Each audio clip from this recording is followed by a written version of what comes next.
کیسا لگا موبائل؟ شہروز نے بات کرنے کے لیے خود ہی پوچھ لیا، کیونکہ آہلہ نے تو بولنا نہیں تھا۔ کچھ دنوں سے اسے خود اپنی سمجھ نہیں آ رہے تھے۔ وہ جب جب اس کے پاس ہوتی تھی، اس کا دل کرتا کہ وہ اس سے کھل کر بات کیا کرے۔ وہ اپنے اور اس کے درمیان تکلف کی دیوار، جو کہ اس کی اپنی بنائی گئی تھی، اس کو زائل کرنا چاہتا تھا۔ اور ایسا کیوں تھا، یہ وہ ابھی بھی سمجھنے سے قاصر تھا۔ اچھا تھا، اس نے مختصر جواب دیا۔ وہ اگر اس سے بات کرنا چاہتی بھی تھی تو نہیں کر پاتی تھی۔ وجہ مروہ تھی۔ اس میں میرا نمبر سیو کر لو، ضرورت پڑ سکتی ہے۔ اسے اس نے اپنا نمبر بتایا تو اس نے خاموشی سے موبائل میں فیڈ کر لیا۔ گیٹ کے سامنے وہ اسے اتار کر چلا گیا تھا۔ آج وہ اسے کوریڈور میں اس کا انتظار کرتی نظر نہ آئی تو اس نے سوچا کہ شاید وہ اپنی کلاس میں ہوں گے۔ وہ بھی اپنی کلاس کی طرف بڑھ گئی۔ کلاس اسٹارٹ ہونے میں ابھی بھی وقت تھا۔ وہ فاریہ کی کلاس میں داخل ہوئی، لیکن وہ وہاں بھی موجود نہ تھے۔ وہ دوبارہ اپنی کلاس میں آ گئی۔ یہ اس کا بچوں کے ساتھ فن ٹائم تھا۔ جب ایک بچی اس کے پاس آئی اور بولی، میم آپ کو پتہ ہے میرا بھائی ہوا ہے کل، اتنا چھوٹا سا ہے۔ اس نے اپنے ہاتھوں کو کھول کر بتایا۔ پھر تو آپ کو مبارک ہو، اب تو آپ کے ساتھ کھیلنے کے لیے آپ کا چھوٹا بھائی آ گیا ہے۔ نہیں نہ میم، وہ مجھ سے نہیں کھیلتا، نہ مجھے پیار کرنے دیتا ہے۔ بچی نے منہ بنایا۔ اس کی بات سن کر وہ مسکرائی۔ وہ ابھی چھوٹا ہے نا، اس لیے آپ کے ساتھ کھیلتا نہیں ہے۔ جب بڑا ہو جائے گا تو پھر وہ آپ کے ساتھ کھیلا کرے گا۔ اس نے بچی کے گال کھینچے۔ چلو بچوں، آپ کی بریک کا ٹائم ہو گیا ہے، باہر جا کر کھیلو، لیکن سیفلی، اوکے؟ اوکے میم، سب نے ایک ساتھ کہا۔ وہ بھی فاریہ کو چیک کرنے کے لیے کہ وہ آئی ہے کہ نہیں، اس کی کلاس میں جانے کے لیے پرس اٹھا کر مڑی تھی کہ وہ دونوں دروازے پر کھڑی اسے مسکرا کر دیکھ رہی تھی۔ وہ ان کے گلے لگ گئی۔ مجھے لگا تم دونوں نے مل کر چھٹی کا پلان بنایا ہے اور میں آج بور ہو جاؤں گی، لیکن تھینک گاڈ کہ تم لوگ آ گئی۔ انہیں دیکھتے ہی وہ بولنا شروع ہو گئی۔ تم پہ ہماری صحبت کا اثر ہو رہا ہے۔ فاریہ نے اس کے نان اسٹاپ بولنے پر چوٹ کی۔ وہ شرمندگی سے چپ ہو گئی۔ ارے چپ کیوں ہو گئی؟ میں نے تو مذاق میں کہا ہے، بلکہ یہ تو اچھی بات ہے کہ تم کھل کر بات کر رہی ہو۔ اس طرح کھل کر بات کیا کرو۔ دونوں نے اس کی حوصلہ افزائی کی۔ بات کرتے کرتے وہ اسٹاف روم میں آ گئیں۔ انہیں دیکھ کر مس امارہ نے برا سا منہ بنایا، جیسے ان کی آمد اسے ناگوار گزری ہو۔ دیکھو تو کیسے ہمیں دیکھ کر برے برے منہ بنا رہی ہے۔ صوفیہ نے اسے منہ بناتے دیکھ لیا تھا۔ بناتی رہے، اس کا ہی منہ ٹیڑھا ہونا ہے، ہمارا کیا جائے گا؟ فاریہ نے بھی حصہ ڈالا۔ فاری صوفی چپ کرو، یہ اسٹاف روم ہے، ایسے اچھا نہیں لگتا۔ اس نے انہیں چپ کروانے کی ناکام سی کوشش کی تھی۔ آواز اتنی تھی کہ صرف وہ تینوں ہی سن سکتے تھے، لیکن آہلہ کو پھر بھی ڈر لگ رہا تھا کہ کوئی سن ہی نہ لے۔ تم تو چپ کرو ڈرپوک، سارے اپنی باتوں میں مصروف ہے، کوئی نہیں سن رہا۔ فاریہ نے اسے جھاڑ کر چپ کروا دیا۔ دیکھو تو آج تو انہوں نے میچنگ کی ہوئی ہے۔ فاریہ کے کہنے پہ وہ بھی متوجہ ہوئی۔ کس نے؟ اب کہ وہ بھی متجس ہوئی۔ ارے وہی مس امارہ نے اور سر واصف نے۔ یہ اتفاق بھی تو ہو سکتا ہے، اس نے رائے دی۔ یہ کوئی اتفاق نہیں ہے علی، بلکہ یہ ان کی آپس میں سیٹنگ کا نتیجہ ہے۔ میں سمجھی نہیں۔ ارے بدھو، اس کا مطلب ہے کہ ان دونوں کا چکر چل رہا ہے، صوفیہ نے رازداری سے بتایا۔ اب چپ کر جاؤ، وہ ہماری طرف ہی دیکھ رہی ہے، اس نے انہیں ڈپٹا۔ اب کہ وہ بھی معجزاتی طور پر چپ ہو گئیں۔ تم لوگ کیسے آتی ہو؟ کسی وین پر یا پھر خود؟ گاڑی ان میڈم کی ہے تو یہ مجھے بھی پک کر لیتی ہے، صوفیہ نے فاریہ کی جانب اشارہ کیا۔ وہ مایوس ہوئی۔ ویسے تم کیوں پوچھ رہی تھی؟ ایکچولی مجھے کوئی گاڑی والا نہیں مل رہا جس سے میں آ سکوں، اور شہروز کو میں اپنی وجہ سے پریشان نہیں کرنا چاہتے۔ اس نے پریشانی بتائی۔ تو اس میں کون سا مسئلہ، ہم آتے ہوئے پک کر لیا کریں گے اور جاتے ہوئے بھی، فاریہ نے چٹکی بجا کر کہا۔ مجھے اچھا نہیں لگے گا، میری وجہ سے تمہیں آؤٹ آف وے جانا پڑے گا۔ تمہارے اچھا لگنے کی تو ایسی کی تیسی، آج سے ہی تمہیں پک اینڈ ڈراپ ہم کریں گے۔ اسے کچھ بولنے کے لیے منہ کھولتا دیکھ کے فاریہ نے حتمی لہجے میں کہا۔ چاروں ناچار اسے ان کی بات ماننا پڑی۔ ٹھیک ہے، لیکن آج سے نہیں، کل سے۔ ٹھیک ہے، اپنا نمبر دو تاکہ آنے سے پہلے ہم لوگ تمہیں انفارم کر دیا کریں۔ یاد آنے پر صوفیہ نے کہا۔ انہوں نے ایک دوسرے کا نمبر ایکسچینج کیا۔ چلو اب کینٹین چلتے ہیں کہ باتوں سے ہی آج پیٹ بھرنے کا ارادہ ہے۔ اتنے میں وہ اتنا تو جان گئی تھی کہ فاریہ بھوک کی بھی کچی ہے۔ اس کی دعائی پر وہ دونوں اسی لیے کینٹین آ گئیں۔ وہ باہر آئی تو شیروز اس کا ہی انتظار کر رہا تھا۔ وہ ان دونوں سے مل کر گاڑی میں بیٹھ گئی۔ اس نے اسے دیکھا جو سنجیدگی سے ڈرائیونگ کر رہا تھا۔ وہ اسے بتانا چاہتی تھی کہ وہ اب اپنی دوستوں کے ساتھ آیا جایا کرے گی، لیکن وہ تذبذب کا شکار تھی کہ کیسے بتائے۔ چاہے اس کا لہجہ اب اس کے ساتھ نرم ہوتا تھا، وہ بھی بنا کسی طنز کے، لیکن پھر بھی وہ احتیاط ہی کرتی تھی۔ وہ ڈرائیونگ کر رہا تھا۔ اسے جلدی جانا تھا کیونکہ اس کا دوست اس کا ریسٹورنٹ میں انتظار کر رہا تھا۔ شیروز نے ٹرن لیا تو اچانک اس کی نظر اس پر پڑی جو پریشانی سے اپنی انگلیاں مسل رہے تھے۔ کوئی بات ہے جو کرنا چاہتی ہو؟ اس نے اس کے عمل سے یہی اخذ کیا کہ وہ اس سے بات کرنا چاہتی ہے لیکن ہچکچا رہی ہے۔ جی وہ مجھے بتانا تھا کہ میری دوست ہے فاریہ، کل سے وہ مجھے پک اینڈ ڈراپ دے دیا کرے گی۔ ٹھیک ہے، لیکن تمہیں اگر کبھی کوئی پریشانی پیش آئے تو تم مجھے کال کر سکتی ہو، اوکے؟ اور تم مجھ سے بلا جھجک کوئی بھی بات کر سکتی ہو جیسے مروہ کرتی ہے۔ جب تم ایسے ہچکچا کر بات کرتی ہو تو مجھے لگتا ہے کہ تم نے مجھے معاف نہیں کیا۔ ایسی بات نہیں ہے، بس کبھی آپ سے کھل کر بات نہیں کی تو اس لیے۔ تو تم کیا کرو بات، اسی طرح تمہاری ہچکچاہٹ کم ہو جائے گی۔ جی، اس نے صرف یہی کہا۔ وقت اپنی رفتار سے گزر رہا تھا۔ اسے اسکول جوائن کیے 1 ماہ ہونے کو تھا۔ اس 1 ماہ میں اس کے اندر بہت سی تبدیلیاں رونما ہوئی تھیں جو کہ مثبت تھی۔ اب وہ کھل کر سب سے بات کر لیا کرتی تھی۔ اب وہ اپنی زندگی گزارنا نہیں بلکہ جینا سیکھ گئی تھی۔ اب وہ پہلے والی دبو قسم کی لڑکی نہیں تھی۔ اس سب میں سب سے بڑا ہاتھ اس کے دوستوں کا تھا۔ وہ یونی میں پڑھی تھی جہاں لڑکے بھی تھے، لیکن وہ اپنا اعتماد بحال نہیں کر پائی تھی، شاید اس لیے کہ اس کی کوئی دوست نہیں تھی جو اسے اس کے خول سے باہر نکالتی۔ اب بھی وہ شاید کبھی دوستی میں پہل نہ کرتی اگر فاریہ اس کی طرف دوستی کا ہاتھ نہ بڑھاتی۔ اب وہ اپنے رب کا شکر ادا کرتے نہیں تھک رہی تھی کہ اس نے اسے مخلص دوستوں جیسی نعمت سے نوازا تھا۔ کہیں نہ کہیں اس کی مثبت تبدیلی کے پیچھے شیروز اور ساجد صاحب کے نرم رویے کا بھی ہاتھ تھا، جو اسے یہ احساس دلاتے کہ وہ اکیلی نہیں ہے اور نہ ہی منحوس۔ شیروز اور مروہ اپنے دوستوں کے ساتھ مری گئے ہوئے تھے۔ جانا تو انہوں نے کافی پہلے تھا، لیکن کسی دوست کے ایکسیڈنٹ کی وجہ سے وہ پلان ملتوی ہو گیا تھا۔ وہ اپنی سوچوں کے گرداب کو جھٹکتی واش روم شاور کے لیے چلی گئی۔ شاور لے کر وہ تیار ہونے لگی۔ تیار ہو کر اس نے گھڑی دیکھی جہاں سوئی 10 کا ہندسہ پار کر گئی تھی۔ اس نے فاریہ کو فون ملایا کہ وہ ابھی تک کیوں نہیں آئی۔ اس کے جواب پر وہ جلدی جلدی سیڑھیاں پھلانگتی لاؤنج کراس کر گئی۔ آج انہیں لیٹ جانا تھا، جس کی وجہ میم سلمیٰ کا میٹنگ ارینج کرنا تھا۔ بچوں کا آج آف تھا۔ اسے گیٹ پر کھڑے 5 منٹ ہو گئے تھے لیکن فاریہ ابھی تک نہ آئی تھی۔ اس نے غصے سے اسے فون ملایا۔ ابھی رنگ پوری گئی بھی نہ تھی کہ کسی گاڑی کے پہیے زور سے چڑچڑائے۔ پہیوں کے چڑچڑانے کی آواز پر وہ ڈر سے اچھلی۔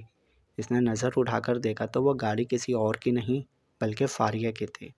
وہ تو پہلے ہی اس کے لیٹ آنے پر تپی ہوئی تھی کہ اس کی اس حرکت پر تو اسے رچ کر غصہ آیا، جس کا اظہار اس نے گاڑی کا دروازہ زور سے بند کر کے کیا۔ خدا کو مانو لڑکی، کیوں میری گاڑی کو شہید کرنا چاہتی ہو؟ اس کے اتنے زور سے دروازہ بند کرنے پر فاریہ نے کہا، تم تو منہ بند ہی رکھو۔ تمہیں پتہ ہے میں کتنا ڈر گئی تھی جب تم اتنی تیزی سے میرے پاس گاڑی روکی۔ میرا دل دھک دھک کر رہا تھا۔ اس نے غصے سے کہا۔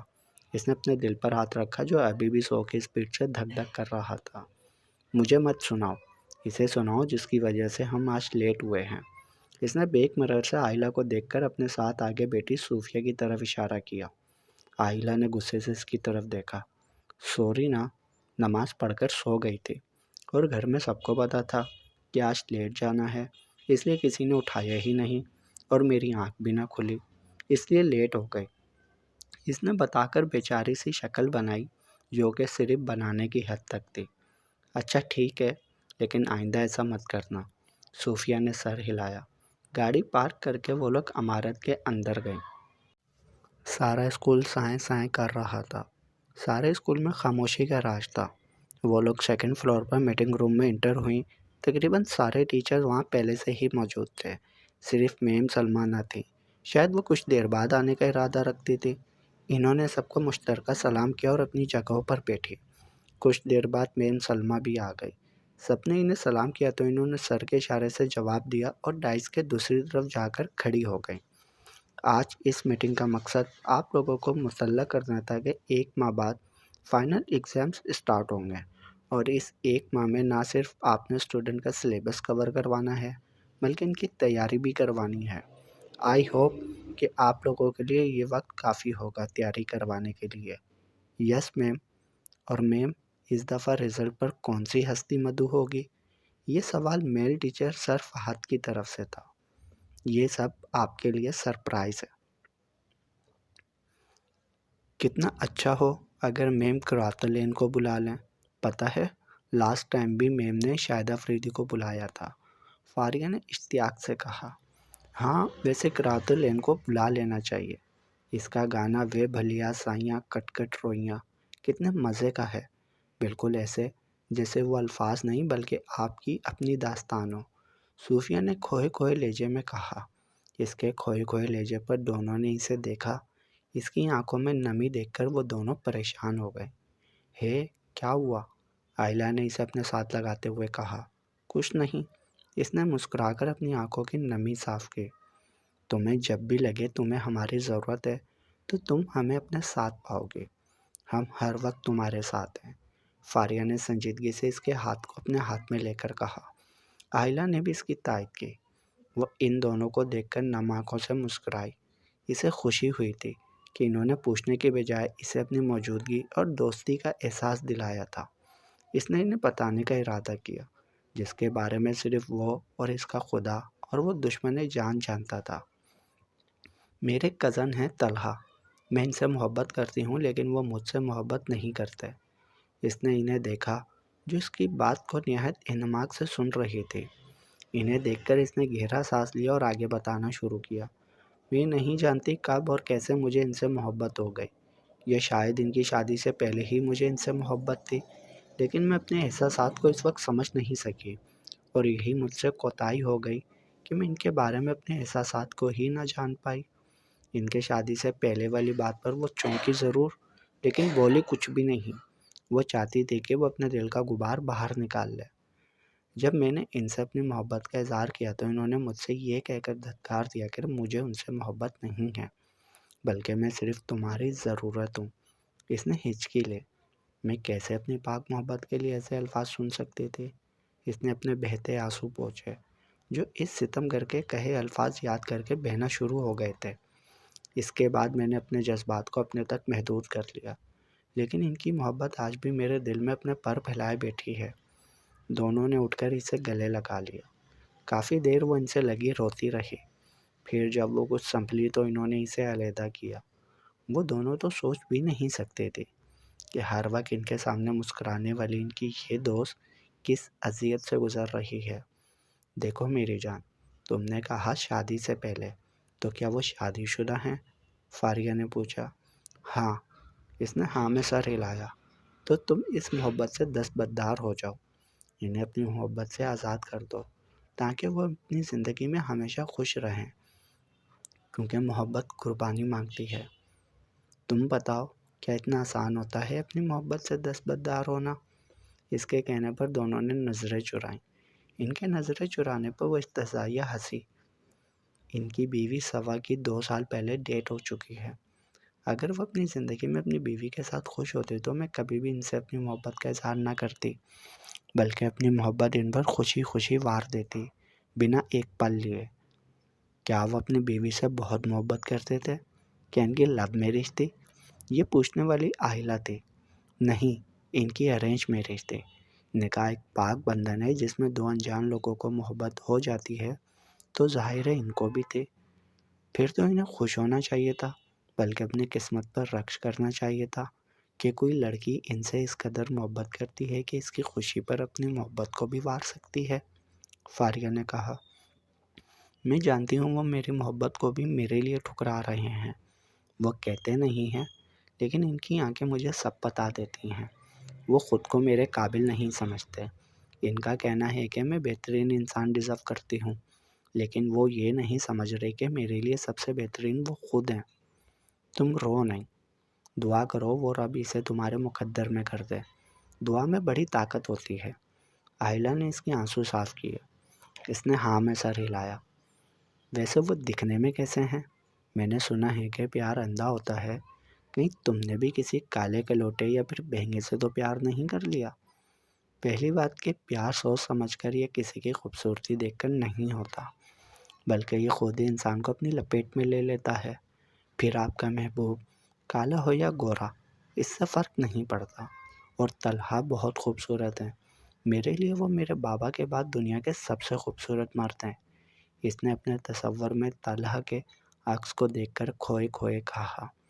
آئلہ دیکھو تو، ہماری پیاری سی دوست جیجی کو یاد کر کے کیسے مسکرا رہی ہے۔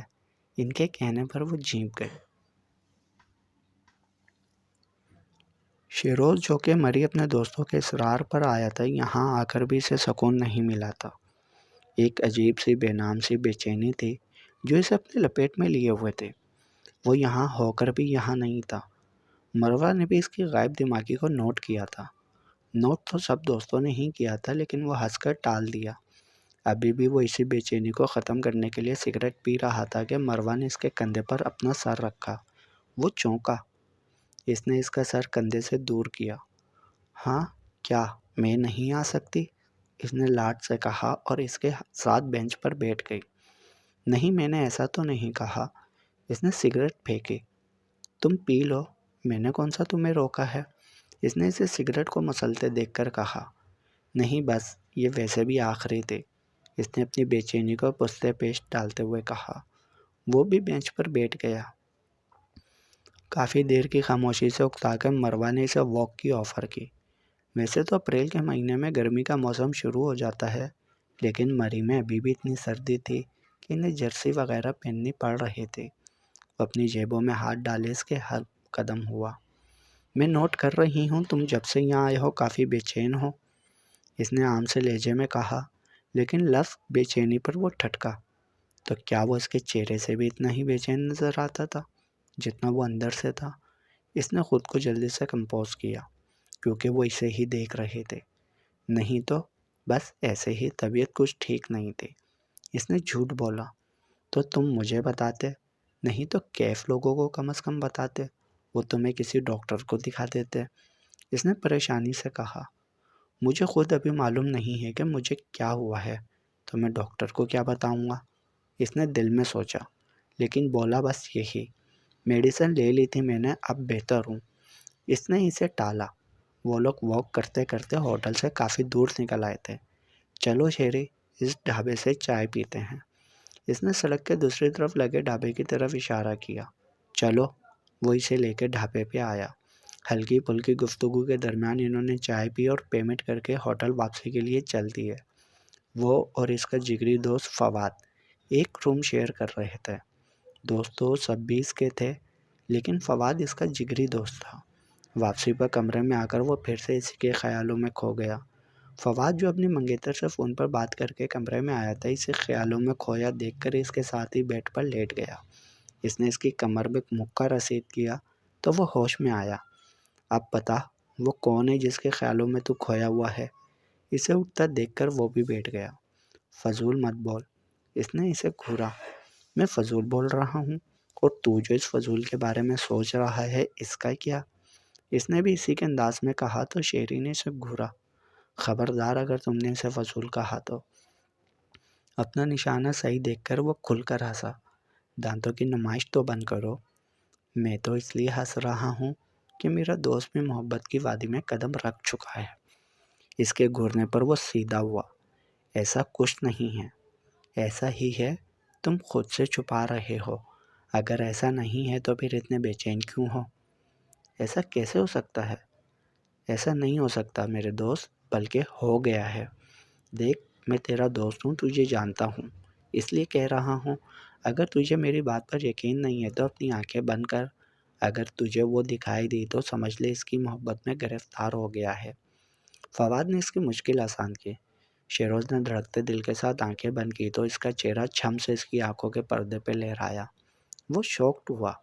دیکھا، میں نے پہلے ہی کہا تھا، تم نہیں مان رہے تھے، اس نے اسے شوق دیکھ کر کہا، تو وہ بھی کھل کر مسکرایا اور ایک دفعہ پھر آئلہ کی یاد میں کھو گیا۔ اتنے دن کی بے چینی کا آخر اسے کارن مل ہی گیا تھا۔ اس نے تو کبھی سوچا بھی نہیں تھا کہ وہ کزن جسے وہ کبھی بلانا پسند نہیں کرتا تھا، جس کے رنگ کی وجہ سے وہ یہ بینگن کہا کرتا تھا، وہی اس کے دل پر قبضہ کر بیٹھے گے۔ اس پر جب سے اس کی محبت کا انکشاف ہوا تھا، وہ تو ہواؤں میں اڑ رہا تھا۔ وہ جلدی سے یہاں سے جانا چاہتا تھا، لیکن دوستوں کو بھی ناراض نہیں کر سکتا تھا، اس لیے ان کے ساتھ انجوائے کرنے لگا۔ آج 4 دن مری میں گزار کر ان کی واپسی تھی۔ وہ تو سفر کے ختم ہونے کا بے صبری سے انتظار کر رہا تھا۔ وہ چاہتا تھا کہ یہ سفر جلدی سے ختم ہو اور وہ اسے اپنے روبرو دیکھے اور اتنے دن کی تشنگی کو مٹائے۔ وہ لاؤنج میں بیٹھا شمع اور رفعت بیگم سے پیار بٹور رہا تھا۔ وہ ان دونوں کا ہی لاڈلا تھا، اسی لیے شمع بیگم کی خواہش تھی کہ وہ ان کا داماد بنے۔ مروہ تو پہلے ہی آرام کرنے چلی گئی تھی۔ رفعت بیگم کی گود میں سر رکھے بے چینی سے اس کی ایک جھلک دیکھنے کو بےتاب تھا، لیکن وہ تھکے سے انتظار کرائے جا رہے تھے۔ اب اس کو کیا پتا کہ کوئی شدت سے اس کو دیکھنے کے لیے نظریں بٹھائے بیٹھا ہے۔ جب اس کے صبر کا پیمانہ لبریز ہوا تو وہ ریسٹ کا بہانہ بنا کر اٹھ گیا۔ کمرے میں آ کر وہ فریش ہوا۔ ایک بار پھر سے ذہن اس کی طرف گیا تو وہ بے چین ہوتا کچن میں چلا گیا کہ شاید اب وہ اسے کچن میں ہی نظر آ جائے۔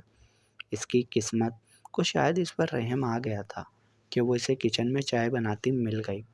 ایک کپ چائے ملے گی؟ اس نے گلا کھنگار کر اسے متوجہ کیا۔ اس نے مڑ کر دیکھا اور سر ہلا دیا۔ وہ وہیں کچن میں رکھی چیئر پر بیٹھ گیا اور اپنی نظروں سے اسے دل میں اتارنے لگا۔ اس نے چائے کا ایک کپ اس کے آگے رکھا اور دوسرا وہ لے کر خود بھی اس کے سامنے والی چیئر پر بیٹھ گئی۔